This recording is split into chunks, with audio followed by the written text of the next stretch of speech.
Hello मेरे प्यारे बच्चों। आज अगर मैं आपको बोलूं कि मैं 25 मिनट के अंदर आपके 6 नंबर पक्के करवा दूंगा तो क्या ये वीडियो पूरी एंड तक देख लोगे? हाँ सर, बिल्कुल देख लेंगे। आज सर क्या करवाने वाले हो? तो बच्चों, आज हम अपने डेथ ऑफ ए पार्टनर का कर रहे हैं लेक्चर नंबर 2। पहले लेक्चर में अगर आपको याद होगा तो मैंने एक कॉन्सेप्ट आपको सिखाया था। सर ये चैप्टर कितना बड़ा है? ये चैप्टर तो देखो बहुत छोटा है, लेकिन एग्जाम में आएगा और 6 नंबर आपको दिलवा देगा। और कई बार बच्चे इस चैप्टर में परेशान भी होते हैं, लेकिन आपको चिंता नहीं करनी, क्योंकि मैं आपको कॉन्सेप्ट पूरा अच्छे से पढ़ा दूंगा। अब देखो जी, बहुत बच्चे पूछ रहे थे कि सर हम आपके साथ अगर लाइव पढ़ना चाहते हैं तो कैसे पढ़ सकते हैं, हम आपके बैच को क्या अभी एनरोल कर सकते हैं? तो बिल्कुल कर सकते हो जी। हमारा परिवर्तन लाइव बैच चलता है, बहुत सारे बच्चे पढ़ाई कर रहे हैं, बुक्स वुक्स टेस्ट वेस्ट डाउट ग्रुप सब कुछ उसके अंदर रहता है। घर बैठ के आराम से अच्छी सी पढ़ाई कर सकते हो। इसके अलावा अगर यूट्यूब पर हमारी मेंबरशिप ज्वाइन करनी है तो भी कर सकते हो। नीचे ज्वाइन का बटन आ रहा है, उसमें पूरा कोर्स ऑलरेडी अपलोडेड है, वो भी हमारे क्लासरूम लेक्चर्स के, अकाउंट्स इकोनॉमिक्स दोनों के। आपकी अपनी श्रद्धा है, अगर करना है तो कर सकते हो। और अगर संकल्प सीरीज फॉलो कर रहे हो मेरे भाइयों बहनों, तो वीडियोस को जरूर जरूर जरूर जरूर जरूर शेयर कर देना अपने सारे दोस्तों के साथ, क्योंकि बहुत सारे बच्चे अभी भी सोचते हैं कि तैयारी करनी कहां से। तो तैयारी यहीं से करनी है, सब कुछ कंप्लीट हो जाएगा। सर आज क्या कराओगे? तो देखो जी, आज अपन करेंगे दो ऐसे टॉपिक, बस 6 नंबर पक्के करेंगे, सीधी बात है। ये थे अपने इस चैप्टर के सारे टॉपिक्स जो लिखे हुए नजर आ रहे हैं आपको। गेनिंग रेशियो, न्यू रेशियो वो हमको आता है, गुडविल का ट्रीटमेंट हमको आता है, free reserve, fictitious asset same, बिल्कुल पुराने चैप्टर की तरह सेम है, कुछ भी अलग नहीं है। Revaluation same. Share of profit और लॉस कैसे निकालते हैं, इसकी अकाउंटिंग कैसे करते हैं, ये मैंने आपको पिछले लेक्चर में सिखा दिया था। आज सिर्फ दो चीजों पर फोकस करने वाले हैं हम।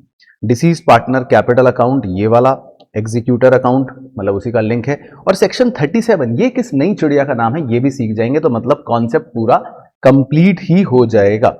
तो देखो, शेयर ऑफ प्रॉफिट लॉस ये वो तो सब हमने कर लिया था, और मैंने इसकी अकाउंटिंग भी आपको अच्छे से समझा दी थी, और उसमें ट्रिकी ट्रिकी पॉइंट्स भी कवर कर लिए थे जो एग्जाम में पूछ सकते हैं। तो आज क्या करना है, आज आपको हेडिंग नंबर 2 डालनी है। आज मैं आपको मेन कॉन्सेप्ट एक सिखाऊंगा, जिसको बोल सकते हो आप डिसीज्ड पार्टनर्स एग्जीक्यूटर अकाउंट। ये है हमारे आज के चर्चा का विषय। लगभग मुझे लगता है 12-15 मिनट इस चर्चा में हो जाएगी हमें। तो देखो जी, कहानी क्या है? कहानी बहुत ही सिंपल है। ये फर्म है, और फर्म में से एक पार्टनर हमें छोड़कर चला गया। अब क्यों छोड़कर चला गया? क्योंकि इसकी मृत्यु हो गई। तो इस पार्टनर को बोलते हैं डिसीज्ड पार्टनर। अब जैसे रिटायरमेंट में रिटायरिंग पार्टनर छोड़कर जाता है, वैसे ही डेथ में डिसीज पार्टनर भी हमें छोड़कर जाता है। तो हम कहते हैं कि भाई ये जो डिसीज पार्टनर है, कि अगर इसका हम कैपिटल अकाउंट बनाएं तो कैसा नजर आएगा, आइए देखते हैं। तो आप भी मेरे साथ फटाफट से एक डिसीज पार्टनर का कैपिटल अकाउंट बना लो। कॉन्सेप्चुअल स्ट्रक्चर है, और मन में रिवाइज करो कि रिटायरमेंट में क्या बनाया था। आप कहोगे कि अरे ये तो पूरा सेम ही हो गया सर। यस, क्योंकि कॉन्सेप्ट सेम है। अब हमें पार्टनर को अगर कुछ भी देना है तो क्या करते हैं, आपको सिखा रखा है, क्रेडिट करते हैं। तो हम क्या करेंगे, जो भी पार्टनर मर गया उसका बाय बैलेंस बीडी लिखा, ये तो क्वेश्चन में दिया ही होगा, है ना जी। उसके बाद जो भी उसका फ्री रिजर्व का अगर शेयर है वो दे देंगे, ये भी क्वेश्चन में दिया होगा जी। उसके बाद अगर रीवैल्यूएशन का कोई गेन है, उसका शेयर है, तो वो भी लिख लेंगे जी, है ना जी। उसके बाद जो गुडविल का शेयर है वो देने के लिए हम लिखते हैं बाय गेनिंग पार्टनर कैपिटल, है ना जी। जो गुडविल का शेयर है लिख दूं ब्रैकेट में, गुडविल शेयर। और जो हम उसको शेयर ऑफ प्रॉफिट देंगे, है ना, जो हमने पिछले लेक्चर में सीखा था मेनली, तो वो देने के लिए हम क्या लिख लेंगे, बाय पीएनएल सस्पेंस अकाउंट। मान लेते हैं वो वाला केस है तो। और बाकी इसके अलावा भी कुछ और चीज होगी तो वो भी हम पार्टनर को दे देंगे, यानी कि कुल मिलाकर जो भी उसको देना है वो क्रेडिट साइड पर लिख लेंगे। फिर अगर हमें कुछ लेना है उससे, तो जनरली दो ही मेन चीजें होती हैं। क्या क्या? या तो कोई फिक्टिशियस एसेट आपने राइट ऑफ करवाया, उसका शेयर, या फिर कोई एग्जिस्टिंग गुडविल थी उसको आपने राइट ऑफ कर लिया, उसका शेयर। बाकी तो रीवैल्यूएशन में अगर लॉस है तो ऑब्वियसली वो भी आप डेबिट साइड में ही लिखोगे, या अगर उसने कोई ड्राइंग्स करी होगी तो वो भी ऑब्वियसली आप डेबिट साइड पर ही लिखोगे। या अगर उसका कोई शेयर ऑफ लॉस है तो ऑब्वियसली आप डेबिट साइड पर ही लिख लोगे। तो ये वो छोटी छोटी बातें हैं जो मुझे लगता है कोई भी जिसमें दिक्कत किसी को नहीं। तो रिटायरमेंट में भी हम सेम चीज करते हैं। तो आप कॉन्सेप्ट समझना, रटने की जरूरत ही नहीं। मैं तो कहता हूँ बिना रटे ही काम करो। आपको दिमाग लगाना, एक चार्टर्ड अकाउंटेंट की तरह सोचना है कि यार सर ने एक बार सिखा दिया है कि पार्टनर को देना है तो क्रेडिट में लिखते रहो, कुछ लेना है, कुछ उसकी कैपिटल कम करती हैं, जो भी चीजें उसकी कैपिटल कम करेंगी वो डेबिट में लिख लो। हर चैप्टर में ये रूल है। अब रटने का क्या फायदा। अब आप टोटल करते हो, टोटल करके मान लो आपको पता चला कि यार अब इस डिसीज्ड पार्टनर का, ये पार्टनर मर गया और ये पार्टनर अब हमसे 1 लाख रुपए मांग रहा है। तो अब बस हमें ये सोचना है कि अब हम क्या करेंगे इस 1 लाख रुपए का। ये है मुद्दा कि what we will do. Deceased partner मर गया और सारा हिसाब किताब करके मान लेते हैं 1 लाख रुपए उसका बैलेंस अब बच रहा है। अब वो हमसे 1 लाख रुपए मांग रहा है, तो हम क्या करेंगे। तो देखो, डेथ के केस में माना जाता है कि जो भी पार्टनर मर जाएगा, हम उसका जो भी बैलेंस बच गया, अब ये जो 1 लाख रुपए है ना, हम डिसीज्ड पार्टनर के एग्जीक्यूटर को ट्रांसफर कर देते हैं। अब आप कहोगे सर एग्जीक्यूटर ये कौन होता है जी। तो देखो, एग्जीक्यूटर आप अपना ऐसे समझ लो कि जो पार्टनर मरा, मान लो बी पार्टनर मर गया, तो बी पार्टनर का जो बेटा होता है, लीगल हायर अंग्रेजी में कह सकते हो, लीगल हायर HEIR, तो जो भी उसका बेटा होगा या जो भी उसका मतलब कानूनी तौर पर उसका वारिस होगा, वो पिक्चर में आ जाता है और फर्म कहती है कि बेटे ये 1 लाख रुपए अब हम तुम्हें दे देते हैं। तो इस तरह से कहानी बनती है। तो बस आपको ये ध्यान रखना है कि जब भी कोई पार्टनर मरता है तो हम उसके फाइनल बैलेंस को एग्जीक्यूटर के अकाउंट में ट्रांसफर कर देते हैं। तो इस बात को अगर जर्नल एंट्री में समझाऊं तो क्या एंट्री बन जाएगी, deceased partners capital account debit. तो जो भी उसका फाइनल 1 लाख रुपए बच गया वो हम कहां ट्रांसफर कर देते हैं, डिसीज्ड पार्टनर के एग्जीक्यूटर अकाउंट में। तो ये एक छोटी सी जर्नल एंट्री आप लिख सकते हो। ये कॉन्सेप्ट होता है। अब इसको रिटायरमेंट से लिंक कर लो।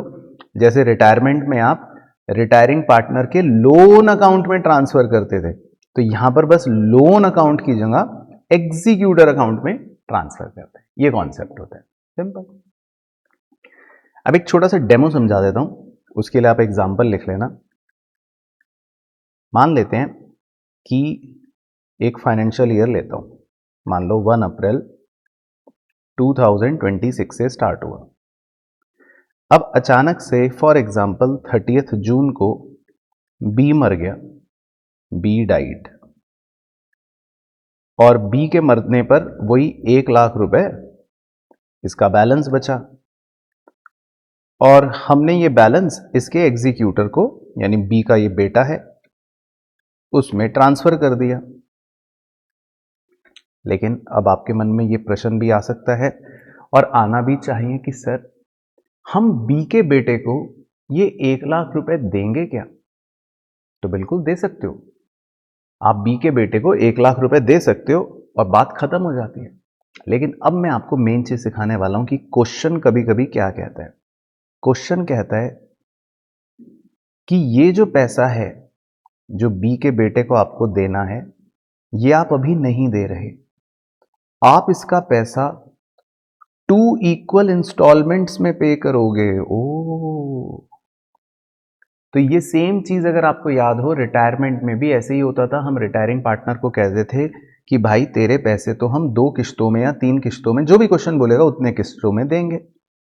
तो क्वेश्चन कह देता है कि भाई हम तो तुम्हारे पैसे 2 किश्तों में देंगे। तो अब देखो, 30 जून 2026 को अगर बी मर गया तो पहली किश्त कब आएगी, मैं ऊपर डायग्राम पे बना देता हूं। फर्स्ट इंस्टॉलमेंट का दिन पड़ेगा 30 जून 2027, तो हम उसको 50,000 रुपये देंगे। और फिर दूसरी किश्त पड़ेगी, सेकंड इंस्टॉलमेंट पड़ेगी 30 जून 2028, है ना। एक एक साल बाद ही देते हैं। तो जिस दिन डेथ होती है बच्चों, उसके 1 साल बाद पहली किश्त, 2 साल बाद दूसरी किश्त, जनरली, है ना। ये एनुअल इंस्टॉलमेंट होती है, 2 इक्वल एनुअल इंस्टॉलमेंट्स। अगर क्वेश्चन कहेगा सेमी एनुअल तो 6 महीने में, क्वेश्चन कहेगा क्वार्टरली इंस्टॉलमेंट तो हर 3 महीने में, वो क्वेश्चन जो भी बोलते हैं वैसे एनुअल इंस्टॉलमेंट्स होते हैं। तो हम बी को 1 लाख रुपए 2 किश्तों में देंगे। तो जल्दी से मेंटल मैथ्स करो, 1 लाख के 2 टुकड़े करो। तो सर 1 लाख के 2 टुकड़े तो बहुत ईजी है, 50,000 50,000, वेरी गुड। तो हम 50 हजार रुपए उसको देंगे 2 किश्तों में।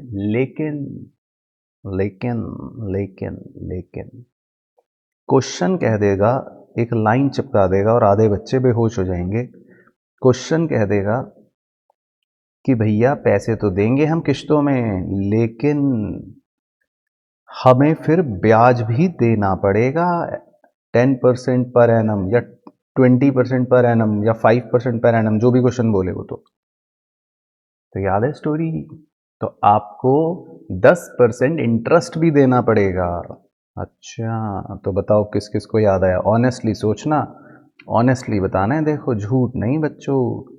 कमेंट करके बताओ, टाइम स्टैम्प डालो अभी अभी का, डालो नीचे टाइम स्टैम्प 11 मिनट 11 सेकंड। वाह क्या टाइम स्टैम्प है, 11.11। और बताओ नीचे कमेंट करके कि सर हमें ये पॉइंट याद आ गया, रिटायरमेंट में भी था कि भाई किश्तों में पैसे दे रहे हैं तो ब्याज भी देना पड़ेगा, तो 10% आपको ब्याज भी देना पड़ेगा भाई। तो खाली 50,000 किश्त नहीं बनेगी अब।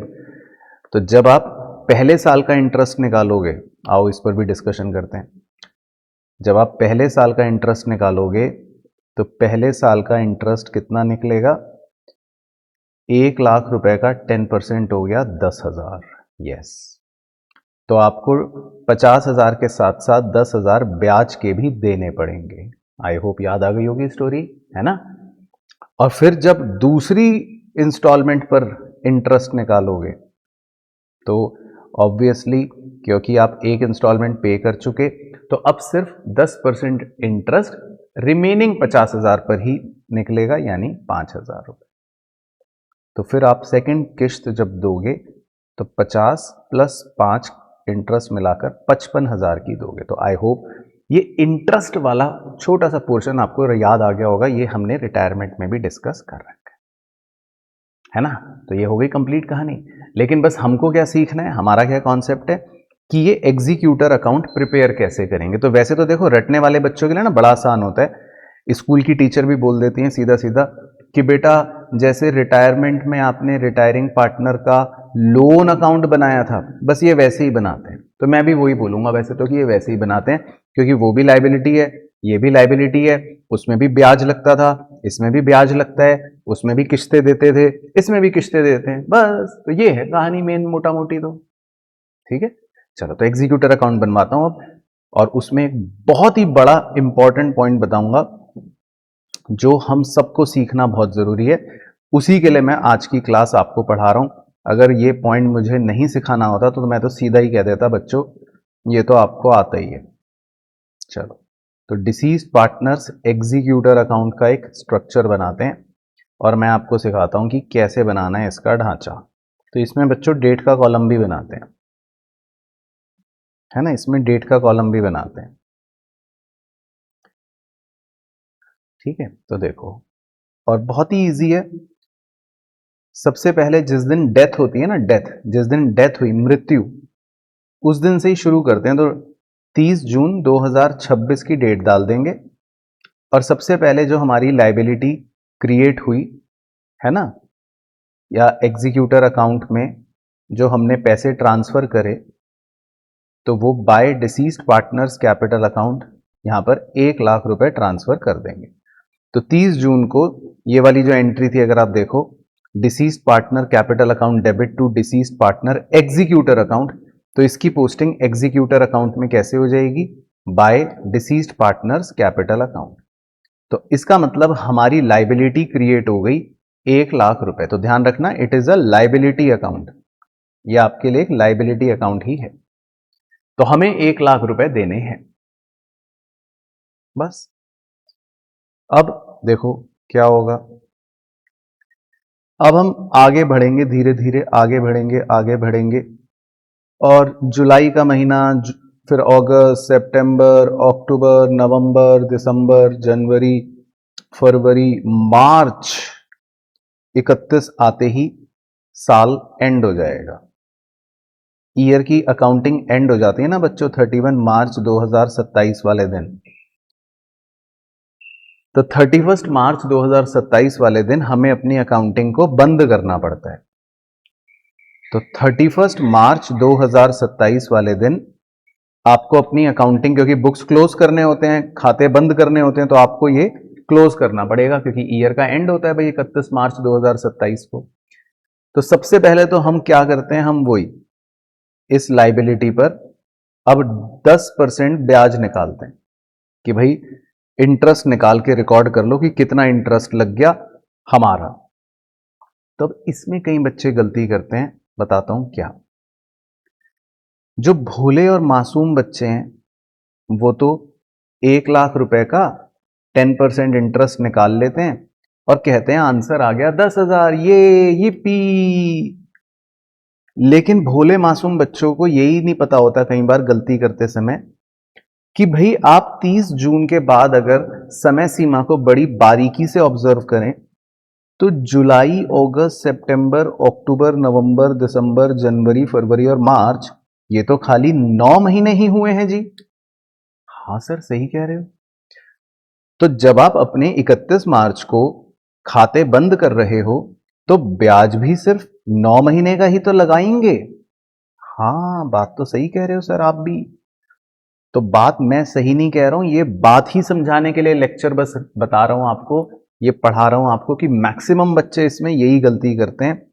तो बच्चे जोशीले जो होते हैं वो ब्याज 10% ही निकाल लेते हैं, 10,000 ही लिख लेते हैं, तो गलत हो जाएगा।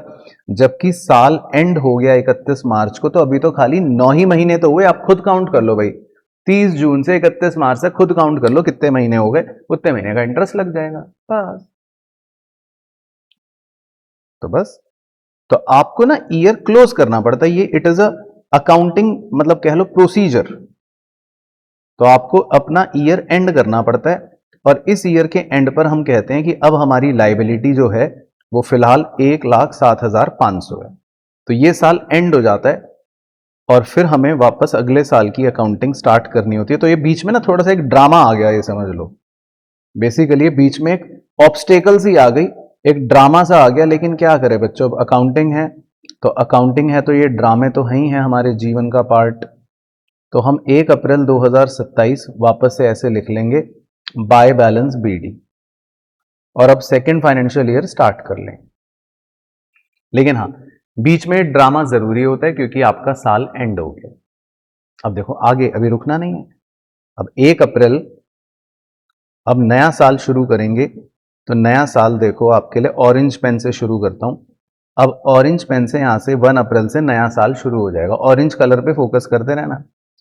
तो आगे बढ़ते हैं। अब अप्रैल का महीना, फिर मई का महीना, फिर जून का महीना बस कंप्लीट हो गया। 30 जून की तारीख आ गई भाई, 30 जून आ गया।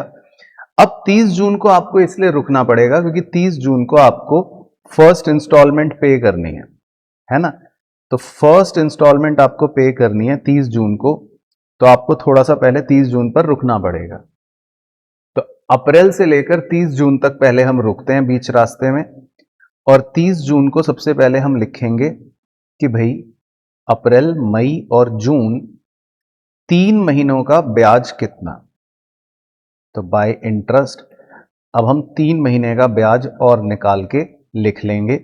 तो आप भी निकाल लो, 1 लाख रुपए पर 9% इंटरेस्ट है, वो सॉरी 10% इंटरेस्ट है। लेकिन सिर्फ कितने महीने का, देखो काउंट कर लो खुद, अप्रैल, मई, जून, सिर्फ 3 महीने का। तो कितना आएगा इंटरेस्ट, 2500, है ना। तो हमको 3 महीने का ब्याज लगाना पड़ेगा। तो अब आप खुद चेक करो, एक बार क्रॉस चेक करो। 9 महीने का ब्याज कितना था, 7500। 3 महीने का ब्याज कितना था, 2500। दोनों को टोटल करो मेंटल मैथ्स, 7.5 और 2.5 कितना हो गया, 10,000। तो आप देखो ऊपर, हमारा पूरे साल का इंटरेस्ट वैसे 10,000 ही था। देखो 1 वर्ष का इंटरेस्ट कितना था, देखो ऊपर नीली पट्टी देखो, 1 वर्ष का इंटरेस्ट कितना था, 10,000। बस हाँ, 9 महीने का अलग लिखना पड़ा क्योंकि वो उस फाइनेंशियल ईयर में था, और 3 महीने का अलग लिखना पड़ा क्योंकि वो इस फाइनेंशियल ईयर में था। बस। तो अब तो आपको याद होगा कि जब हम इंस्टॉलमेंट पे करते हैं तो कहां लिखते हैं, याद है ना, लाइबिलिटी कम हो गई, राइट, डेबिट साइड में। तो 30 जून 2027 को अब हम अपनी पहली इंस्टॉलमेंट पे कर देंगे। ये तो आपको याद होगा, लोन अकाउंट में भी सेम था। तो 50,000 तो प्रिंसिपल देंगे ही देंगे, साथ में 10,000 का ब्याज भी देंगे, तो 60,000 रुपए हम पे कर देंगे। चलो, तो देख लो भाई, पहली किस्त हो गई जमा। चलो बहुत बढ़िया सर, तो अब आगे बढ़ते हैं सर। तो 30 जून से आगे बढ़ते हैं सर, यस 30 जून से बढ़ो आगे। तो पर्पल कलर से आगे बढ़ जाता हूं, तो 30 जून से आगे बढ़ते हैं। आगे बढ़ो, जुलाई, फिर अगस्त, सितंबर, अक्टूबर, नवंबर, दिसंबर, जनवरी, फरवरी, मार्च। तो बच्चों 31 मार्च 2028 फिर से आपको बीच में पड़ाव आ गया, रुकना पड़ेगा क्योंकि ईयर का एंड हो जाता है जी, है ना। तो 30 जून 2027 के बाद आपके 9 महीने बाद 31 मार्च को ईयर समाप्त हो जाता है, तो आपको रुकना पड़ेगा, अपनी अकाउंटिंग क्लोज करनी पड़ेगी। तो 31 मार्च को आपको अपनी अकाउंटिंग बच्चों क्लोज करनी होती है ना। तो ये तो रूल है। तो सबसे पहले तो अब क्या करना पड़ेगा, 31 मार्च तक का ब्याज लगाना पड़ेगा बाय इंटरेस्ट। अब देखो फिर से, इसमें फिर से बच्चे कुछ गलती करते हैं।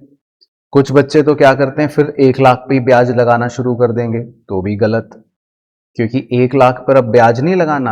आपने फर्स्ट इंस्टॉलमेंट पे कर दिया है, तो सिर्फ रिमेनिंग लोन जो बच गया 50,000 का, सिर्फ उस पर इंटरेस्ट लगाना है।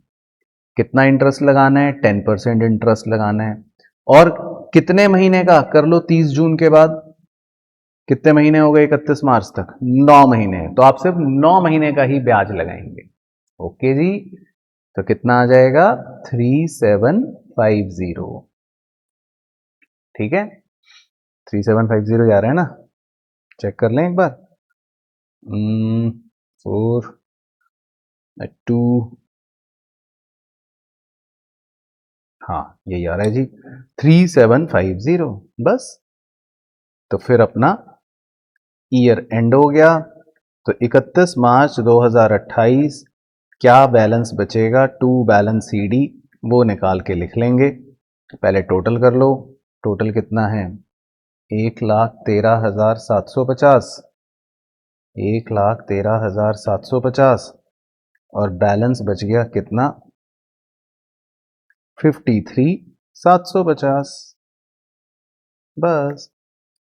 तो बस ये बच्चों ड्रामा करना है हमको, बीच में ईयर एंड आ गया, तो यही ड्रामा बच्चे कई बार नहीं करते और इसके मार्क्स कट जाते हैं। लेकिन आपको बस ये ध्यान रखना है कि 31 मार्च वाले दिन ईयर एंड है, तो आपको अपनी अकाउंटिंग को बीच रास्ते में रोकना पड़ जाता है। बस अकाउंटिंग थोड़ी सी क्या हो जाती है, बीच में डिस्टर्ब हो जाती है, या मतलब कैलकुलेशन कर रहे हैं तो बीच में रुकना पड़ जाता है, ये मतलब है।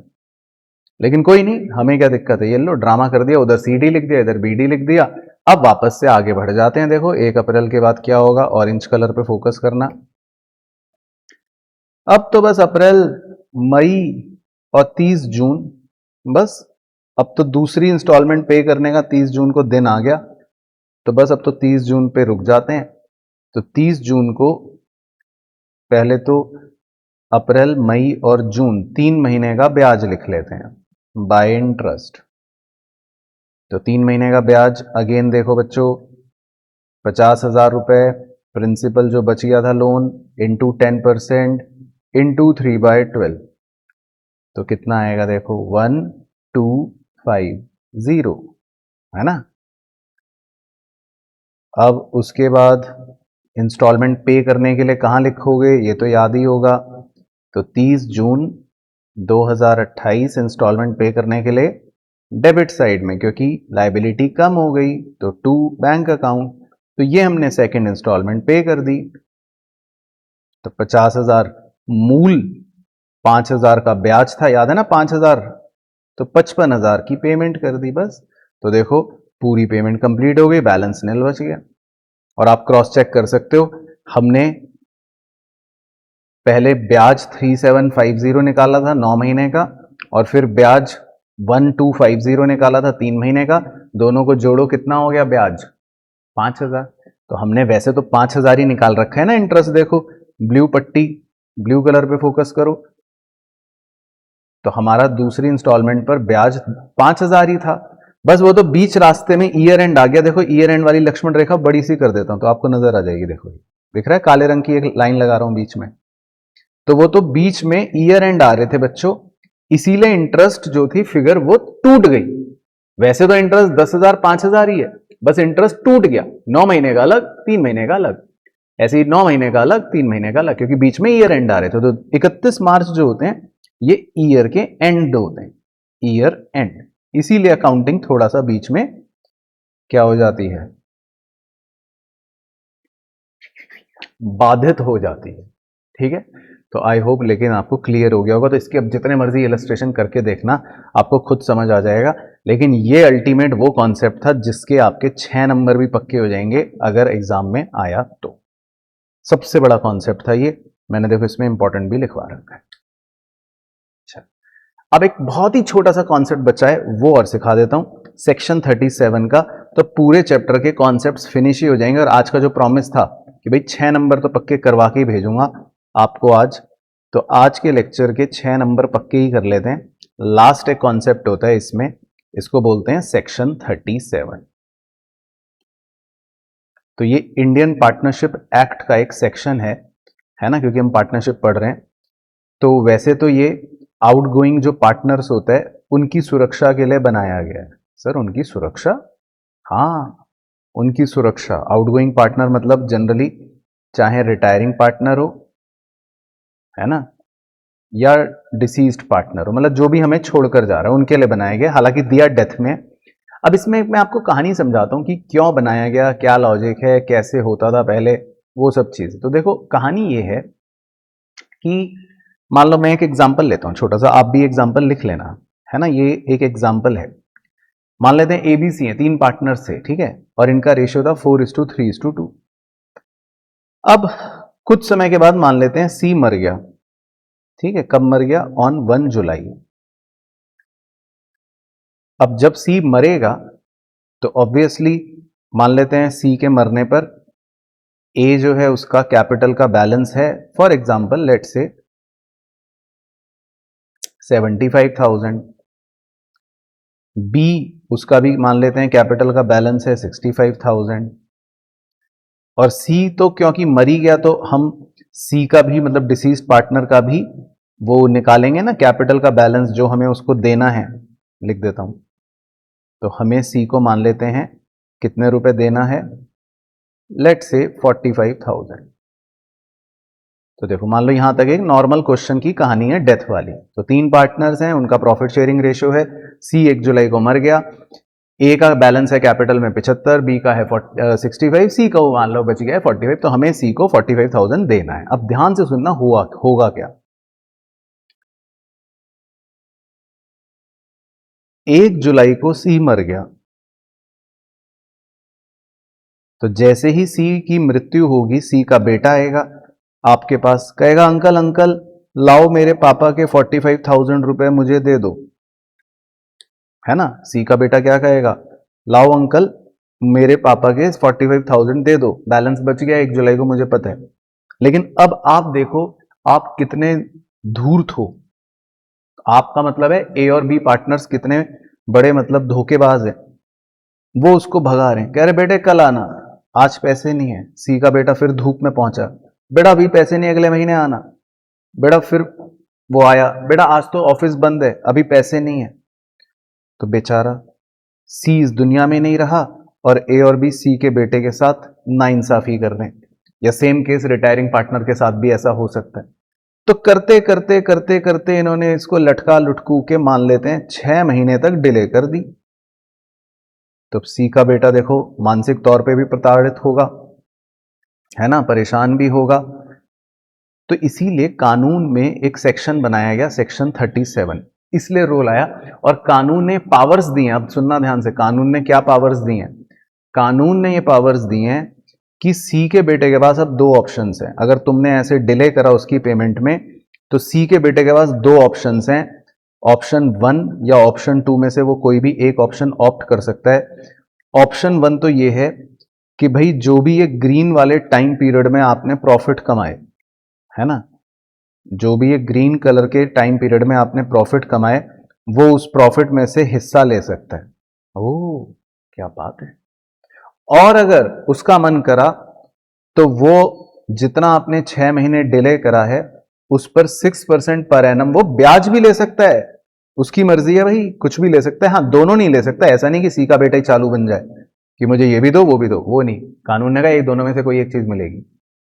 तो अगर मैं आपको इसी एग्जाम्पल में दोनों चीजें समझाऊं तो आओ समझ लो मेरे साथ। तो सी का बेटा जो है, ये आप नोट कर लेना, सी का बेटा दोनों ऑप्शन में से क्या लेगा वो बताता हूं। भाई इंटरेस्ट तो 6% लेना बहुत आसान है। 45,000 रुपए उसका अमाउंट ड्यू था, उस पर 6% पर एनम का इंटरेस्ट है। कानून ने कह रखा है तुम 6% पर एनम का इंटरेस्ट ले सकते हो। और कितने महीने डिले करा इन्होंने? 6 मंथ्स डिले करा, तो 6 महीने का इंटरेस्ट ले लो। तो सी का बेटा हो सकता है कह दे कि मुझे 1350 रुपए इंटरेस्ट के दो। तो इंटरेस्ट निकालना तो बहुत ईजी है। तो सी का बेटा कह सकता है भाई मुझे तो 1350 रुपए इंटरेस्ट के दे दो। लेकिन अगर मान लो सी के बेटे ने कहा नहीं यार इंटरेस्ट छोड़ो, एक काम करता हूं इनसे पूछता हूं कि इन्होंने ये 6 महीने में कितने प्रॉफिट्स कमाए। वो पूछता है सी का बेटा, कहता है अंकल अंकल आपने 6 महीने में कितने प्रॉफिट्स कमाए जरा बताओ। तो वो कहते हैं, दोनों अंकल कहते हैं, ए और बी मतलब, कि बेटा हमने तो इन 6 महीने में 50,000 प्रॉफिट कमाए मान लो है ना, 50,000 प्रॉफिट कमाए। तो सी का बेटा समझ जाता है अच्छा कि इन्होंने 6 महीने में 50,000 का प्रॉफिट कमाया है। तो अब उस 50,000 के प्रॉफिट में सी का बेटा कैसे शेयर निकालेगा, बस मुझे ये सिखाना है। तो वो आप लिख लो कि शेयर ऑफ प्रॉफिट कैसे निकालेगा सी का बेटा। यहां पर मैक्सिमम बच्चे क्या गलती करते हैं, वो 50,000 जो ये प्रॉफिट है ना, 50,000 जो ये प्रॉफिट है, वो सीधा उसमें क्या करते हैं बच्चे, सीधा सी का शेयर निकाल देते हैं कि भाई ये सी का शेयर इतना है। तो गलत हो जाएगा, क्योंकि कानून में यानी कि सेक्शन 37 में हमें मना कर रखा है कि आप इसको प्रॉफिट शेयरिंग रेशियो में नहीं बांटोगे। अगर मैंने सीधा इसको सी के प्रॉफिट शेयरिंग रेशियो में बांट दिया तो गलत हो जाएगा, क्योंकि सेक्शन 37 ने प्रॉफिट शेयरिंग रेशियो में बांटने से मना करा है। सेक्शन 37 ने यह बोला है कि आपको ये प्रॉफिट पता है कैसे देना है, कैसे प्रपोर्शन में बांटना है, कैपिटल के प्रपोर्शन में। यानी कि सी का जो बैलेंस बचा है divided by A plus B plus C, तीनों का जो भी कैपिटल का बैलेंस बचा है वो उस प्रपोर्शन में। यानी कि मैं आपको अगर करके दिखाऊं तो सी का जो बैलेंस बचा था वो बचा था 45,000, लेकिन ए का बैलेंस था 75, बी का बैलेंस था 65, सी का बैलेंस था 45, ये हो गया टोटल। तो इस प्रपोर्शन में ही शेयर ऑफ प्रॉफिट बटेगा। तो अगर मैं 50,000 को इस प्रपोर्शन में बांटूं तो ये कितना हो गया, 75 प्लस 65 कितना है, 140 और 45 185, ये बन जाएगा प्रपोर्शन। इसको सॉल्व करोगे तो आएगा 12,162। एक बार कमेंट्स में क्रॉस चेक करके मुझे बताना कि सही है कि नहीं। तो सी का बेटा शेयर ऑफ प्रॉफिट का भी हिस्सा मांग सकता है, तो हमें सोचो उसको 12,162 रुपए देने पड़ेंगे। तो वो चाहे तो इंटरेस्ट मांग सकता है 1350, या वो चाहे तो क्या मांग सकता है, शेयर ऑफ प्रॉफिट 12,162। तो वैसे आपको पता है लॉजिकली, बताओ सी का बेटा इंटरेस्ट मांगेगा या शेयर ऑफ प्रॉफिट मांगेगा? तो ऑब्वियसली सीए वाला दिमाग लगाओ अब भी, भाई इंटरेस्ट तो 1350 ही है, तो वो कहेगा मुझे तो शेयर ऑफ प्रॉफिट दो भाई, तुमने डिले करा है। तो पता है आपको सी के बेटे को क्या मिलेगा, 45,000 रुपए तो वो मिलेंगे ही मिलेंगे जो ड्यू था, साथ ही साथ 12,162 रुपए उसको और मिलेंगे। सेक्शन 37 ने उसको शक्तियां दे रखी हैं। तो फाइनली सी के बेटे को 57,162 रुपए मिलेंगे।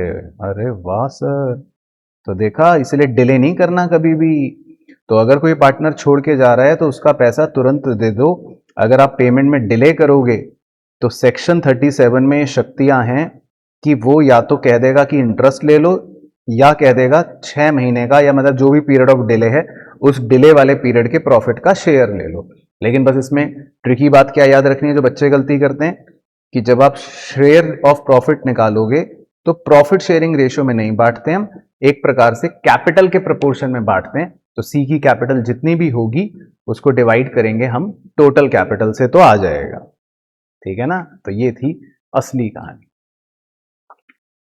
तो सॉरी बच्चों, सॉरी, मुझे माफ कर देना, मैंने 25 मिनट बोला था लेकिन 35 मिनट हो गए बच्चों, प्लीज मुझे माफ कर देना। क्या ये समाज मुझे एक्सेप्ट कर पाएगा कि मैंने 25 मिनट में 6 नंबर पक्के करवाने का वचन दिया था लेकिन 35 मिनट में 6 नंबर पक्के हो गए? तो प्लीज बच्चों, प्लीज मुझे माफ कर देना। ठीक है सर, माफ कर दिया आपको, लेकिन ये बताओ चैप्टर फिनिश हो गया क्या?